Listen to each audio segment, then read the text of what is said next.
India versus Pakistan women's T20 world cup లో ఇవాళ మన ఇండియన్ టీం తమ క్యాంపెయిన్ ని స్టార్ట్ చేయబోతున్నారు against Pakistan. Head to head విషయానికి వద్దాం. ఇండియా ఇప్పటి వరకు 6 సార్లు గెలిస్తే పాకిస్తాన్ 2 సార్లు మాత్రమే గెలిచారు. 2012 లో 1 రన్ తో, 2016 లో కేవలం 2 రన్స్ తో మాత్రమే. మరి ఇప్పుడు 2018 లో జరిగిన ఒక ఇంట్రెస్టింగ్ స్టోరీ గురించి మాట్లాడుకుందాం. పాకిస్తాన్ ఫస్ట్ బ్యాటింగ్ చేస్తూ 133 రన్స్ స్కోర్ చేశారు. చేసుకొచ్చిన మన టీం ఒక్క బాల్ కూడా ఫేస్ చేయకముందే స్కోర్ బోర్డ్ మీద 10 రన్స్ ఉండినాయి. అది ఎలా పాసిబుల్?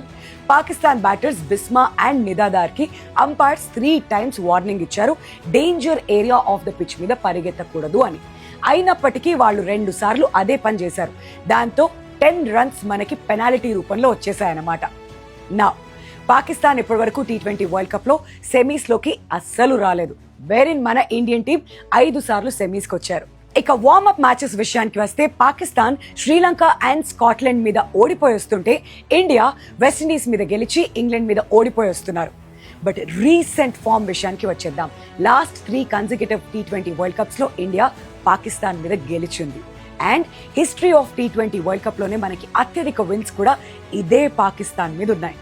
ఇప్పుడు ఈ కథంతా వినిన తర్వాత మీరు చెప్పండి, ఈ మ్యాచ్ లో ఇండియా గెలవబోతుందా, Pakistan? What do you think? Comment below.